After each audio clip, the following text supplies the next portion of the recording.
Hello everyone! Narito na naman si Len para sa ating ika-176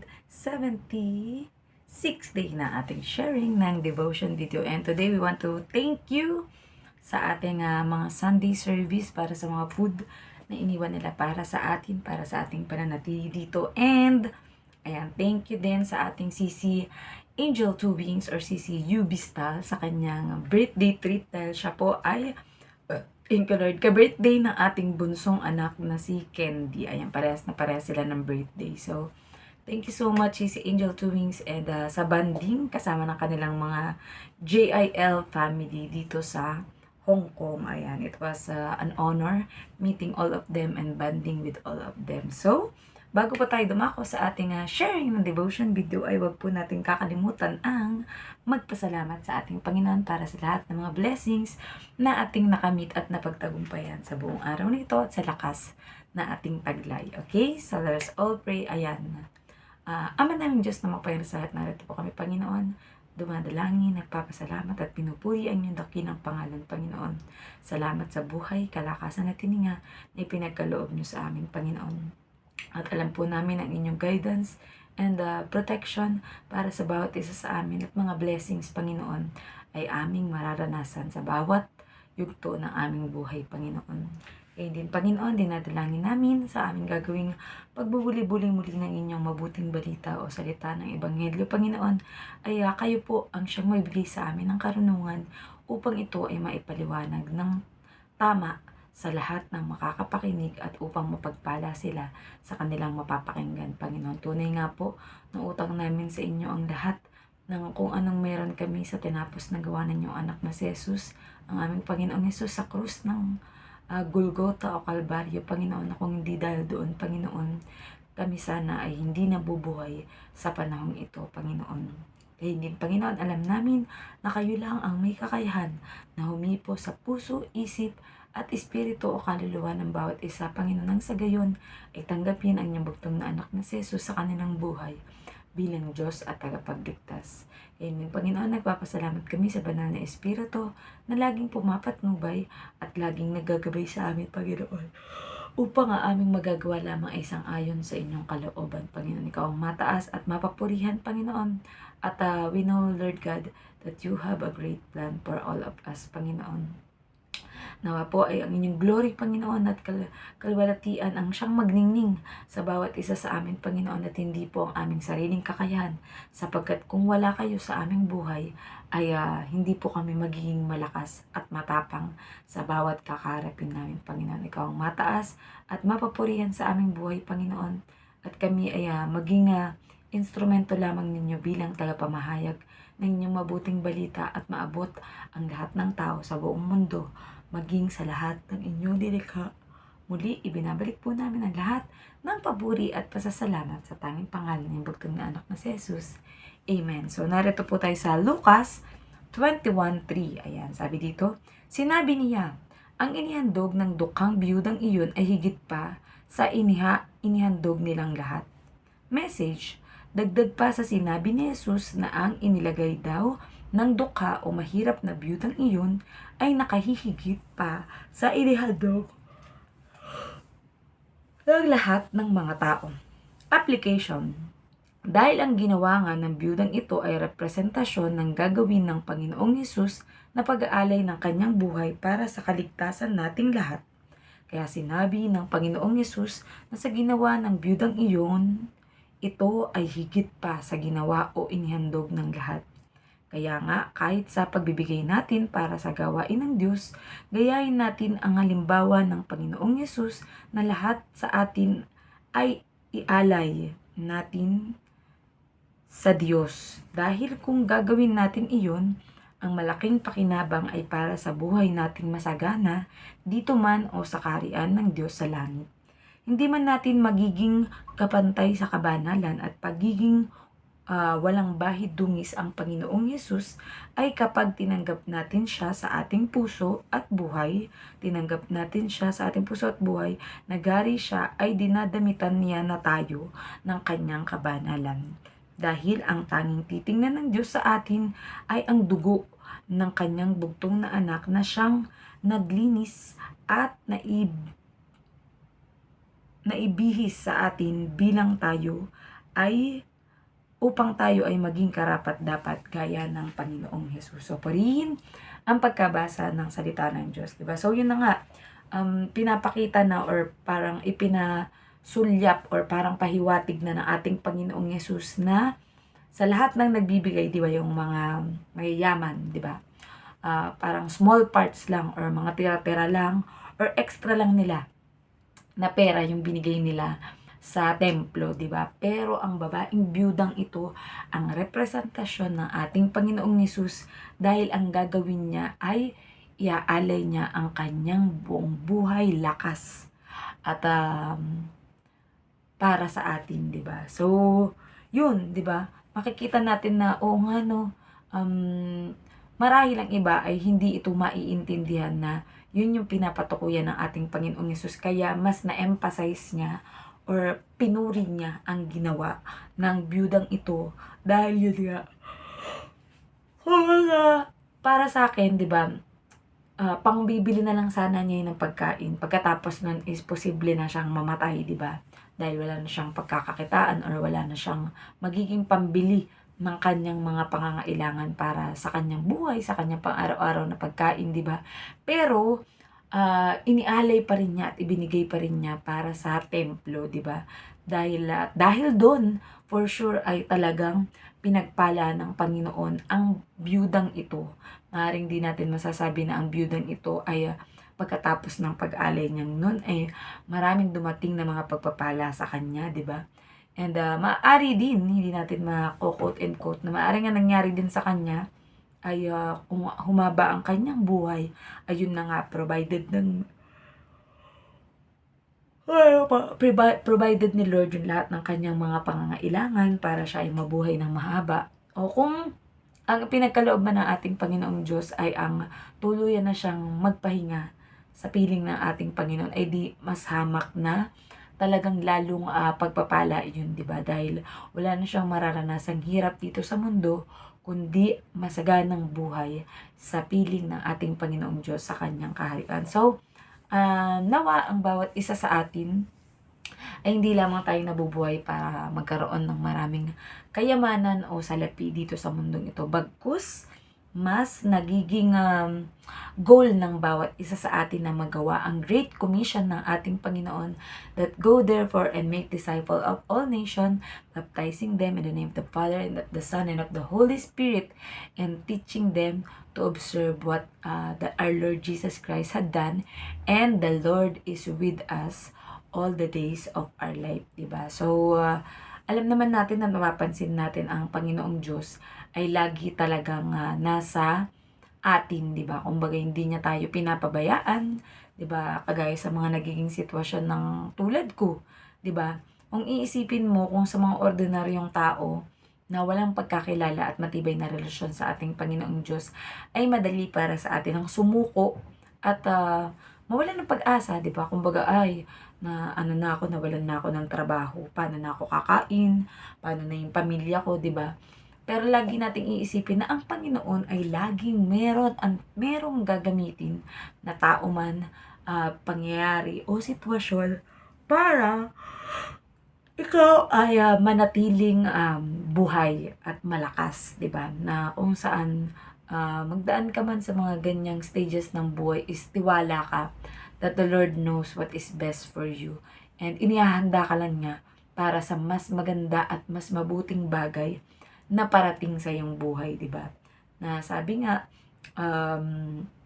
kung tayo, 'di ba, sa kabila ng ating kagipitan or sa kabila ng ating mga problema, sa mga pinansyal or mga pinagdadaanan, 'di ba? Pero you still have the joy to serve God. You still have the energy to glorify the Lord and to do His Great Commission na may mga tao na yung makakausap, may mga tao na matatouch mo ang kanilang mga buhay, di ba? And mailalapit mo sila at matutulungan mo silang mailapit sa ating Panginoon. Nang sa gayon, alam naman natin na bawat tao ay merong kanya-kanyang pinagdadaanan sa buhay, di ba? Pero, ang kaibahan pag ikaw ay lubos ang pananalig at pananampalataya sa ating Panginoon Diyos, kahit gaano kahirap, kahit gaano ka-challenging yung pagdaanan mo, still, masasabi mo pa rin that God is good. That the Lord allowed that to happen to you para may matutunan kang leksyon, di ba? At sa gayon, sa matututunan mong leksyon na yun, ay hindi mo na dapat ulitin pa yung naging pagkakamali mo na yun na nag-cause ng kapahamakan or hindi magandang situation sa iyong buhay, di ba? So, ganun po. Sa bawat isa sa atin, ang lagi naman nating kasabihan ay laging nasa huli ang pagsisisi, di ba? Kailangan pagdaanan mo muna yung hirap, yung sakit, di ba? Tapos sa bandang huli, kapag ikaw ay nagtagumpay, ay masasabi mo, ay, kaya pala nagdaan ako sa ganong stage ng buhay ko dahil may inihahanda pala ang ating Panginoon na mas maganda at mas mabuting bagay sa atin nang sa gayon ay mapapurihan at madakila ang kanyang pangalan ng mga tao na makakakita sa atin at sila mismo ang makaka-witness that we are a child of God. Diba? Masasabi nila, ay, nakikita ko ang katangian ng aking buktong na anak na si Jesus sa aking anak na ito. Nang sa gayon, di ba, ay malulugod at kapag nalugod at naging masayang handog ang ating mga ginagawang pag-aalay ng ating buhay, ng ating kayamanan, ng ating oras, ng ating talento, at lahat ng bagay na maaari nating ihandog para sa ating Panginoon. Ito man ay service, ito man ay tulong na sa pag-a-advise, di ba? Ay napakalaking bagay na niyan para sa ating Panginoon. Talagang masamyong handog or nabangong-bangong ating Panginoong Diyos. Kaya, di ba kapag ikaw ay nababanguhan sa isang bulaklak or sa isang pabango, 'di ba? Pag sa pabango binibili mo, 'di ba? So yun yung gusto mong laging gamitin.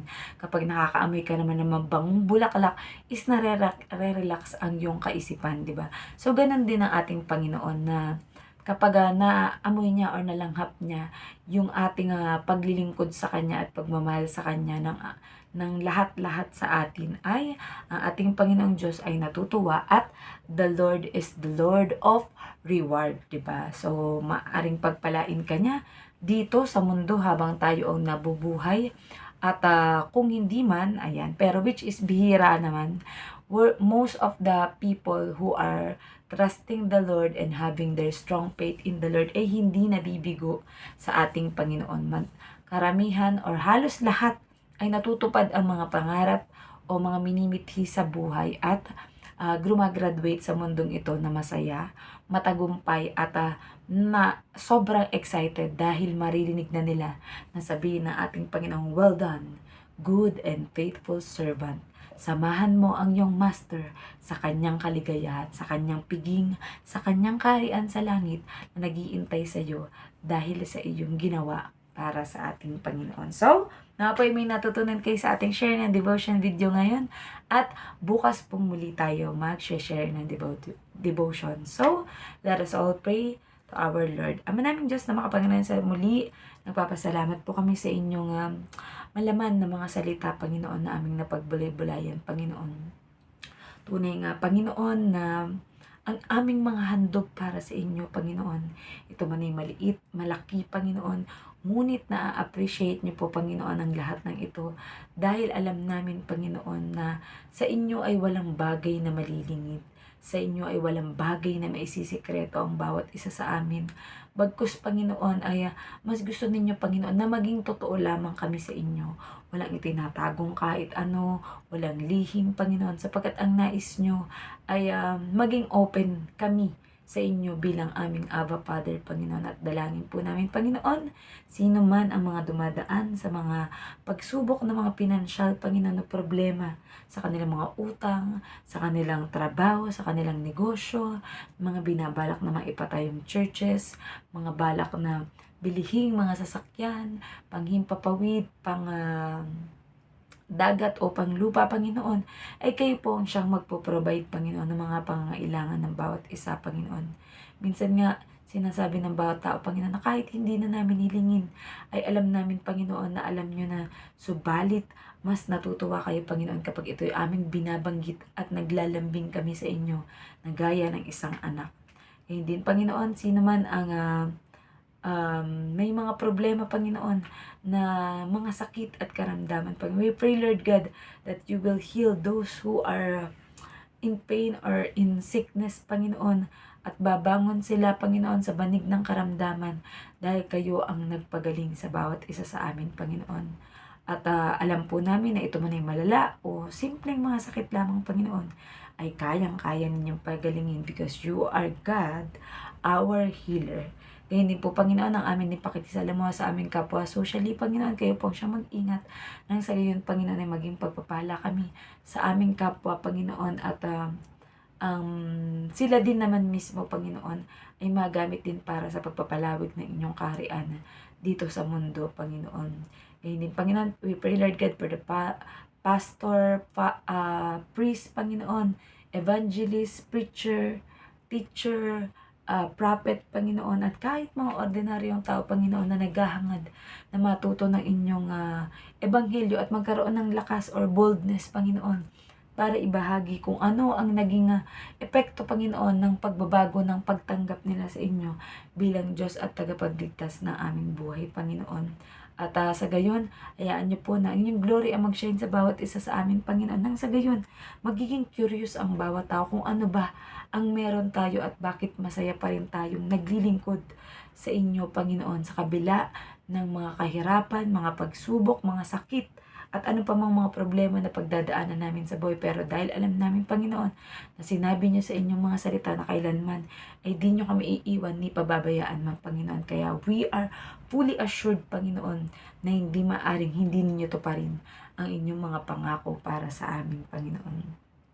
Kaya din, Panginoon, we pray para sa bansang Pilipinas, sa inyong chosen nation, Panginoon, ng Israel, at sa bawat mga bansa, Panginoon, na nagkakaroon ng mga gera at kaguluhan, Lord God. We pray, Lord God, that you will help each person, Panginoon, na mabuksan ang kanilang mga isipan, Panginoon, at puso upang tanggapin kayo bilang Diyos at tagapagligtas, at wag na silang magmatigas, Panginoon, sapagkat walang ibang daan patungo sa kaligtasan, Panginoon, kundi sa pamamagitan ng inyong bugtong na anak na si Jesus, Panginoon, na siya rin namin pinapamarisan, Panginoon, ng kanyang mga katangian. Nang sa gayon, Panginoon, ang mga tao na mismo, Panginoon, ang lalapit sa amin at i-approach kami kung paano ba nila makakamit ang buhay na walang hanggan sa inyo, Panginoon.